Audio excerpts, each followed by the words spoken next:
good afternoon, and welcome to News in Brief on 1TV Network Port Harcourt Center, coming to you live from Megaband 97.3 FM. I am Esther Chimize. Chairman of the People's Democratic Party's Board of Trustees has reiterated that the party cannot allow its top positions to be dominated by Northerners. Senator Walid Jibrin, in an earlier statement, had observed that the party's presidential candidate, national chairman, and Board of Trustees chairman were all Northerners. In another statement, he said his stance has not changed despite the criticism, noting that the PDP is a national party that caters for all Nigerians. His comments comes amid continued rift between the party's presidential candidate Atiku Abubakar and Rivers State Governor Nyesom Wike. Meanwhile, the crisis that has hit the People's Democratic Party escalated as former Jigawa State Governor Sule Lamido accused Rivers State Governor Nyesom Wike of fueling the post-presidential primary crisis. He also faulted the position of the Board of Trustees chairman, Senator Walid Jibrin, saying that it was wrong for him to kick against the leadership structure of the party. Lamido cautioned Wike against bragging, pointing out that his influence will soon fade after leaving office next year.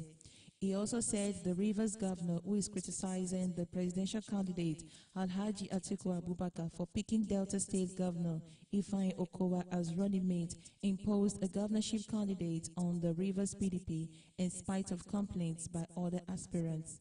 Lamido said Wike was free to do whatever he likes, provided it is within the law, advising him to tread the path of caution. He said Wike should remember that he will soon become a past governor and an ordinary citizen like himself. As the crisis rages on, the Director General of Wike's Solidarity Movement, Prince Sudo Uwiyo, has dumped the PDP for APC. Uwiyo, who announced his resignation from the PDP in Port Harcourt, cited high-handedness in the party as one of the reasons he left the ruling PDP. He further stated that he defected because those who worked for the PDP were abandoned, while monies are given to new members from the APC to entice them into the party.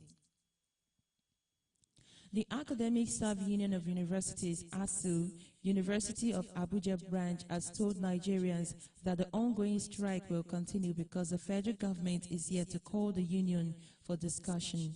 The ASU's branch chairman, Dr. Kasim Umaru, disclosed this in an interview with newsmen at the end of its congress held at the university's mini campus in Gwangwalada.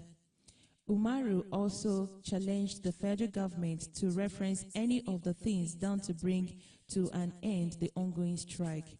According to him, Congress deliberated on issues around the strike and vehemently pronounced and rejected the offer presented by the federal government, adding that the National Executive Council will meet at the end of the 4 weeks ultimatum to take its decision. Nigeria and the United States government have reached an agreement on the return of over $23 million of the Abacha loot. The agreement signing ceremony was held in the office of the Minister of Justice and Attorney General of the Federation, Mr. Abubakar Malami. While Malami signed on behalf of the Nigerian government, the U.S. Ambassador to Nigeria, Mary Beth Leonard, signed on the behalf of the U.S. government. According to Malami, the fund, when returned, will be invested in 3 ongoing projects by the federal government, including the ongoing Abuja-Kaduna Road and the second Niger Bridge. Nigeria has in the past recovered several other transfers of the Abacha loot, which are proceeds believed to have been diverted from public coffers by the military administration of General Sani Abacha in the 1990s. The majority leader of Anambra Assembly, Nnamdi Okafor, is dead. Okafor died on Tuesday night in South Africa. Okafor, a second-term legislator, represented Awka South 1 State's constituency. He came into the State Assembly in 2015 on the platform of All Progressives Grand Alliance, ABGA.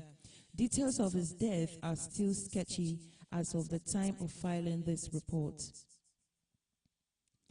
The Naira has further depreciated against the dollar at the investors and exporters window, exchanging at 430 Naira 67 kobo.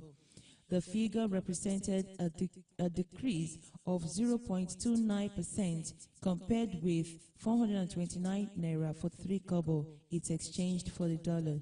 The open indicative rate closed at 429 Naira 09 kobo to the dollar.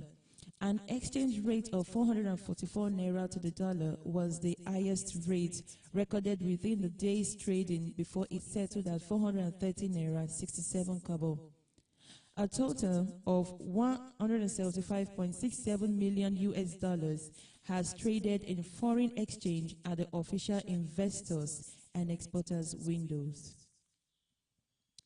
A journalist was shot dead in southern Mexico shortly after posting online about the disappearance 8 years ago of 43 students from a nearby area. Freddie Roman, who published his work on various social media pages and contributed to a local newspaper, was found dead in his car in the city of Chilpancingo, the capital of Guerrero State, the local prosecutor's office said Monday evening.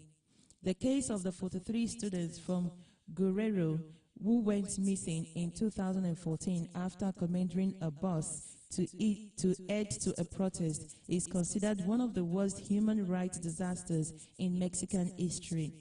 The case was forced back into the spotlight last week when a Truth Commission branded the atrocity a state crime that involved agents of various institutions. 12 journalists have been killed in Mexico so far this year, according to the government, while the NGO's Reporters Without Borders, RSF, lists 9. Some media outlets have put the figure at 15 or 16.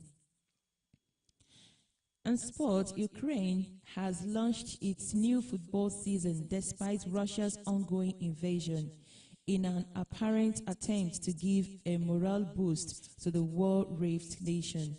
In the first match of the Ukrainian Premier League, Shakhtar Donetsk drew 0-0 with Metalist 1925 from Kharkiv at the Olympsky Stadium in Kyiv. In an emotional pre-match ceremony, the players of both teams and the referees entered the pitch wrapped in Ukrainian flags and unfurled a banner that read, "We are of the same courage." The Shakhtar players wore T-shirts with the inscriptions, "Donetsk, Ukraine will win," over their playing jerseys, while the players of the Kharkiv club wore similar T-shirts with the inscriptions, "Kharkiv, Ukraine will win." And that will be all for now. Thanks for joining us. I am Esther Chibize. Do have a wonderful afternoon.